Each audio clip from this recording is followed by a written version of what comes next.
जो कहने आए हो कहो, वरना दफा हो जाओ यहां से। सम्राट, जानता हूं जो कुछ हुआ आप उससे प्रसन्न नहीं, किंतु मैं आपके साथ हूं। हम दोनों मिलकर उसे नष्ट कर देंगे। तुम मेरी मदद करोगे जो खुद मैदान जंग से पीठ दिखाकर भाग जाए, जो खुद अपनी जान ना बचा पाए, वो दूसरों की मदद करने के लायक नहीं रहता। वो लड़की पेट से थी, तुम उसे ना हरा पाए और हमारी फतेह का तोहफा लाने की बात करते हो। बेहतर यही होगा कि जितना हुक्म दिया जाए बस उसे बचाना हो।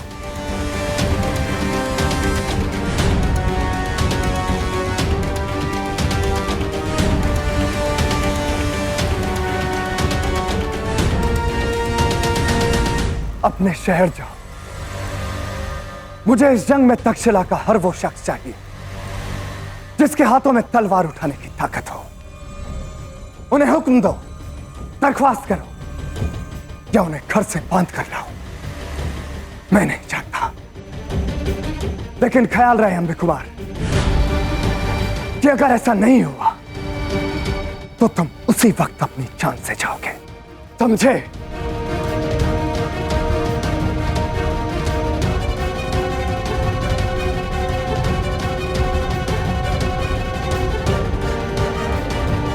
हम बहुत जल्द मिलेंगे पोरस, और इस बार तुम्हारे पास बचने का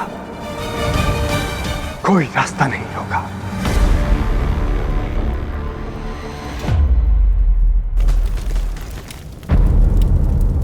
गुरु, अलेक्जेंडर अधिक समय तक मौन नहीं रहेगा। हमें उसके लिए सज्ज रहना होगा। मैं जानता हूं आचार्य। आशा करता हूं कि मगध से सहायता शीघ्र ही पहुंचेगी।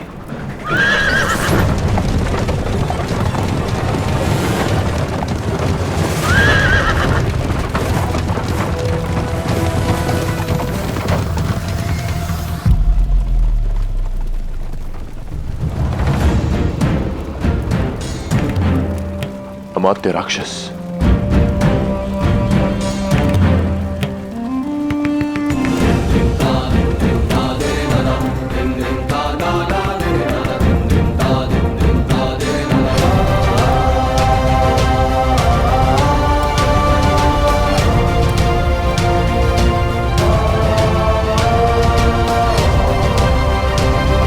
पौरव राष्ट्र में आपका स्वागत है अमात्य। किंतु जहां तक मुझे स्मरण है, सम्राट ने यह कहा था कि केवल आपकी सेना ही यहां आएगी। निसंदेह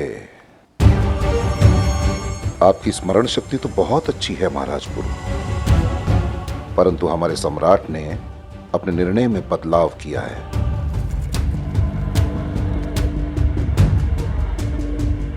जब उन्होंने स्वयं अपनी सेना के साथ पौरव राष्ट्र आने का निर्णय लिया, तो भला यह अमात्य राक्षस पीछे कैसे रह सकता है? मुझे तो आना ही था ना महाराज पुरु। सम्राट यहां पधारे हैं, किंतु वो है कहां?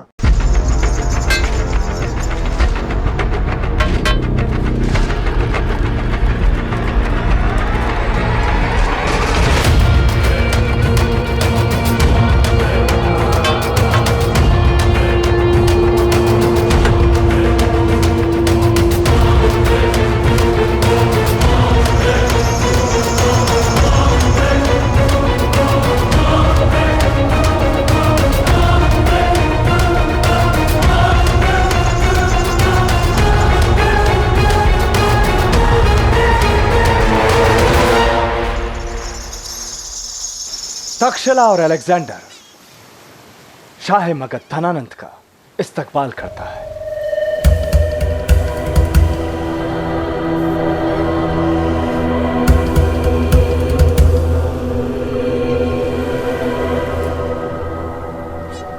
बस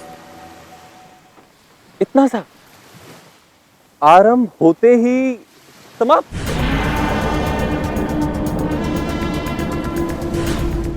निराश हुआ मैं। मगध से इतनी लंबी और कठिन यात्रा करने के पश्चात यहां पहुंचा उस योद्धा को देखने जो सारा संसार जीत कर आया है। कल्पना की थी मैंने कि वो योद्धा विशाल काय होगा, 7-8 हाथ लंबा ऊंचा, सुदृढ़ काया का स्वामी, शक्तिशाली भुजाएं, जिसे देखते ही मन में भय जागे। भय?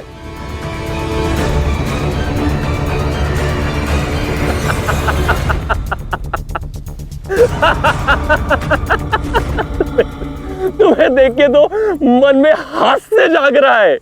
इंसान का कद उसका जिस्म नहीं धनानंद, उसकी कामयाबियां और उन कामयाबियों की कहानियां तय करती हैं। जिस दिन मेरा जलाल देखोगे, ये कद काठी भूल जाओगे। और जिस दिन मैदान जंग में अलेक्जेंडर से सामना होगा, तुम्हारी ये हंसी कोसों दूर भागेगी और होगा तो सिर्फ चेहरे पे खौफ। अब जब हम एक दूसरे को जान गए हैं तो सीधा मुद्दे पर आते हैं। तुम इतनी दूर से मेरे चेहरे का नूर देखने तो आए नहीं, इसलिए यहां आने की जहमत की वजह जानना चाहता हूं। मेरे यहां आने के पीछे का एक उद्देश्य है, तुम्हें मगध की शक्ति बताना। मेरे पांव में बिछी ये शस्त्रों की चादर देख रहे हो? यदि भली भांति देख लिया हो तो समझ गए होगे, जितने शस्त्र यहां खड़ी तुम्हारी सेना के पास नहीं, उससे कहीं अधिक शस्त्र मेरे पांव में बिछी। इससे तुम्हें मगध की शक्ति और सामर्थ्य का पता चल गया होगा। तुम्हारी पूरी सेना मगध की सेना का 10वां भाग भी नहीं।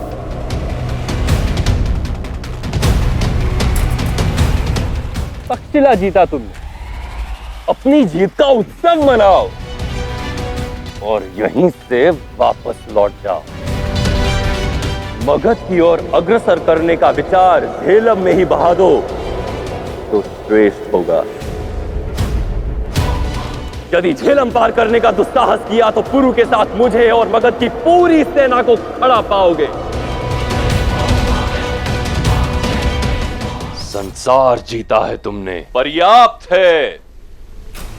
और अधिक लालच करोगे तो संसार से जाओगे।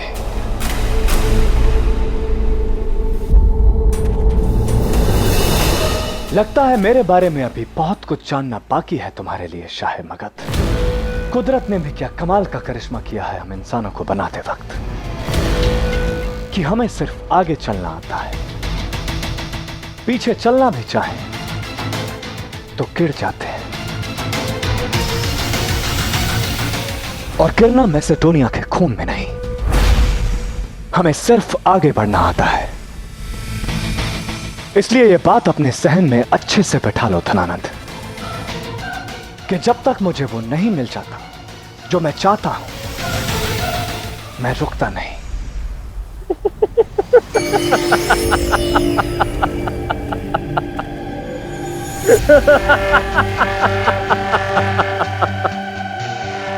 अब समझ आया तुम्हारा नाम लोगों ने अलेक्जेंडर से महान सिकंदर क्यों रखा, क्योंकि तुम सपनों की बहुत ऊंची उड़ान भरते थे। मगर भूल ना मत, जो सूरज के अधिक निकट उड़ता है वो अपने पंख चला बैठता है, फिर उसे ना धरती मिलती है ना आकाश। तुम्हें लगता है तुम सूरज हो, मुझे तो परछाई लगते हो।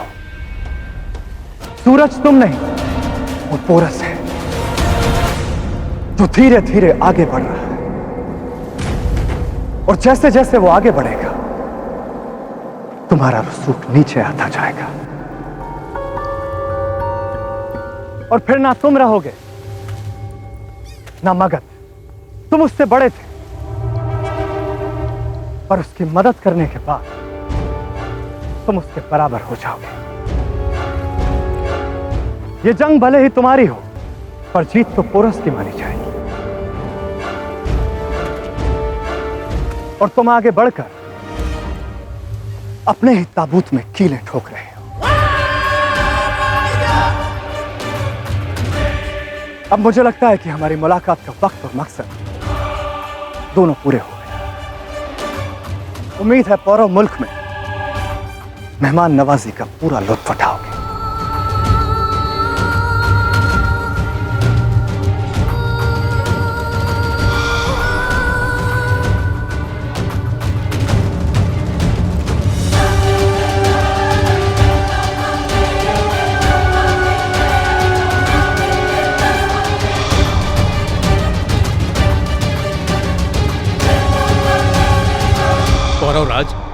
आपकी क्या रणनीति है? हम इस बार प्रतीक्षा नहीं करेंगे, झेलम पार करके प्रहार करेंगे। हमारा सेतु उस स्थान पर बनेगा क्योंकि झेलम वहां मूर्ति है और पानी का बहाव कम है, और वहां का मार्ग संकरा भी है।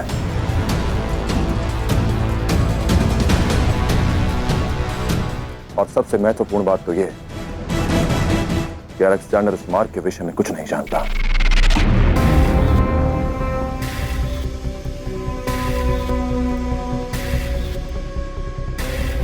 कोई दूसरा रास्ता तो जरूर होगा।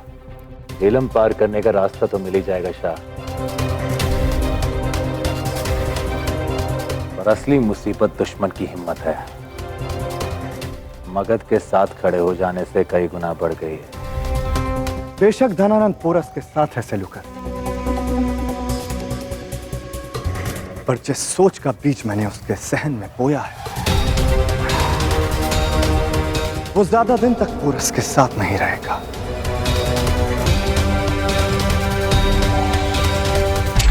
आप सब मेरी रणनीति को समझ ही गए होंगे, तो बताइए क्या मत है आप सबका?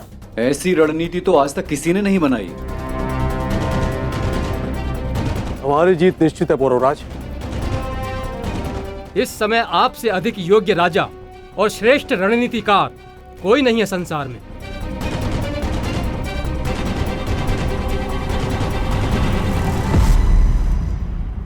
जिस तरह एक छोटी सी चिंगारी हवा मिलते ही पूरे शहर को जला देती है, ठीक उसी तरह शक की ये चिंगारी थी। कुछ ऐसी ही दास्तां बना। पोरस के खिलाफ जो शक की चिंगारी मैंने धनानंद के दिल में भरी, वो बहुत जल्द वहम में बदली। जब धनानंद अपने आप को महफूज महसूस नहीं करेगा और उसके बाद पोरस पर कयामत बरसेगी। फतेह की हवा बहुत जल्द हमारे हक में होगी सेल्यूकस। महामहिम, हवा की दिशा बदल गई है।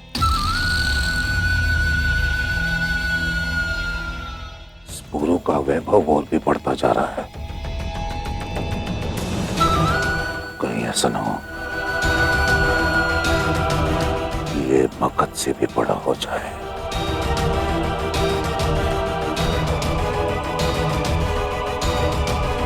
मुझे तो ऐसा लग रहा है कि क्षत्रिय राजा पे विश्वास रख के हमने बहुत बड़ी चूक की है मामे। इतिहास इस बात को सदा स्मरण रखेगा पौरवराज, कैसे पूरे राज्य पर विजय प्राप्त करने वाले अलेक्जेंडर को आपने भारत से खाली हाथ लौटा दिया। आप भारत के श्रेष्ठ राजा कहलाओगे। सूरज तुम नहीं, वो पोरस है जो धीरे धीरे आगे बढ़ रहा है, और जैसे जैसे वो आगे बढ़ेगा तुम्हारा रसूख नीचे आता जाएगा, और फिर ना तुम रहोगे ना मगध।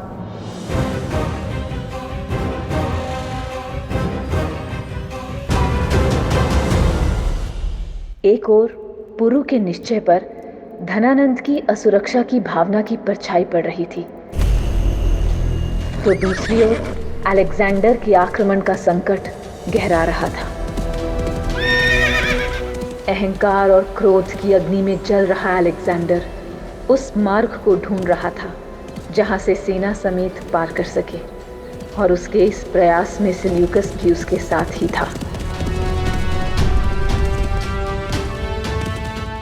दिन बीत रहे थे, पर अलेक्जेंडर का निश्चय बीतने का नाम नहीं ले रहा था। हर सांझ सूर्य भी थककर सो जाता, पर अलेक्जेंडर विश्राम लेने को सज्ज नहीं था, और पौरव राष्ट्र का सुरक्षित मार्ग ढूंढने में उसके सैनिक अधिक से अधिक जुटते गए। महीनों तक अलेक्जेंडर और उसकी सेना दिन रात उत्तर दक्षिण हर ओर मार्ग खोजते रहे। उसने अपने सैनिकों के जीवन को दांव पर लगाकर उन्हें गहरे पानी में भेजा। अलेक्जेंडर न स्वयं विश्राम को सज्ज था, न ही किसी को करने दे रहा था। अलेक्जेंडर थक नहीं रहा था, तो विश्राम पुरु भी नहीं कर रहा था। सिकंदर के विरुद्ध वो पूरे भारत को एकजुट करने में लगा था। पुरु के नेतृत्व में धीरे धीरे भारत एकता के सूत्र में बंध रहा था। अखंड भारत का स्वप्न साकार होने लगा था। पर पुरु की बढ़ती लोकप्रियता धनानंद की आंखों में अब शूल की भांति चुभने लगी थी। समय चक्र घूमता रहा, किंतु अलेक्जेंडर का प्रयास चक्र थम नहीं रहा था।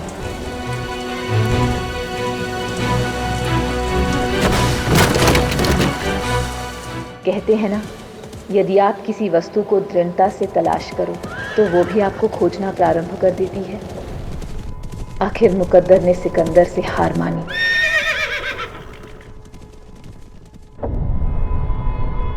वहां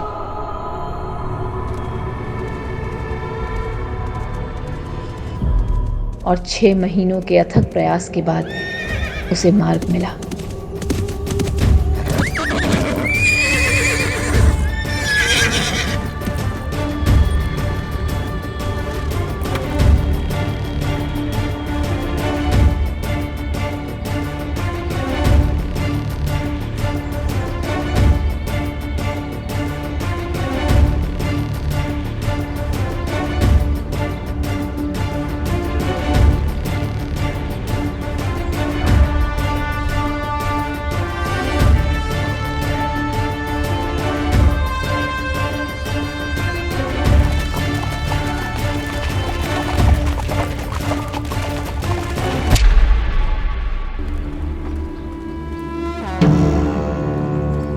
यही वो जगह है जहां से हम झेलम पार करेंगे। इसी टापू पर हम अपनी छावनी बनाएंगे, जहां से हम आसानी से झेलम पार कर जाएंगे। ये जगह हमारी छावनी से काफी दूर है शाह। यहाँ छावनी बनाने से पहले हमें इसका मुआयना करना पड़ेगा, जैसे दरिया की गहराई और लहरों की तेजी मापनी पड़ेगी। गोताखोर बुलाओ। नहीं सेल्यूकस, इस जगह का मुआयना मैं खुद करूंगा।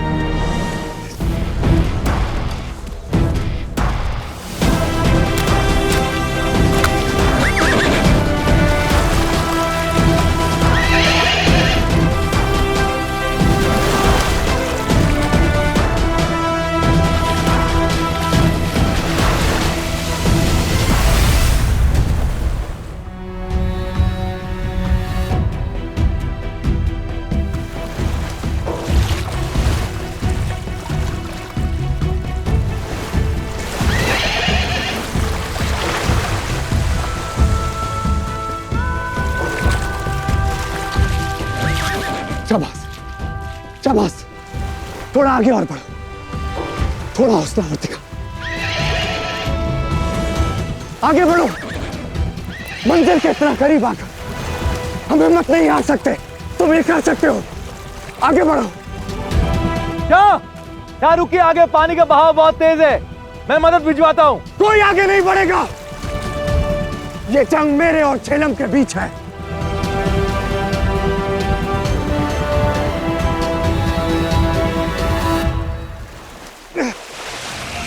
आगे बढ़ो, या तो आज हम इस टापू पर पहुंचेंगे या इसी झेलम में डूब जाएंगे, पर लौट के नहीं जाएंगे। आगे बढ़ो।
के सहारे आगे चलो सेल्यूकस, और हमारी आधी फौज को इसी रास्ते से आगे लेकर आ। हेफेस्टियन, तुम बाकी की फौज के साथ जमीनी रास्ते से आगे बढ़ो और पूरा मुल्क पहुंचो। हम अचानक हमला करके उन्हें तबाह कर देंगे।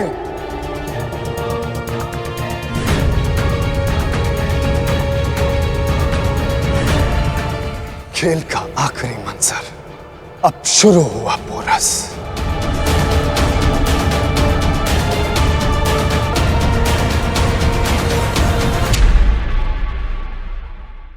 मैं जानता हूं तुम यहीं कहीं हो पोरस, सामने आओ।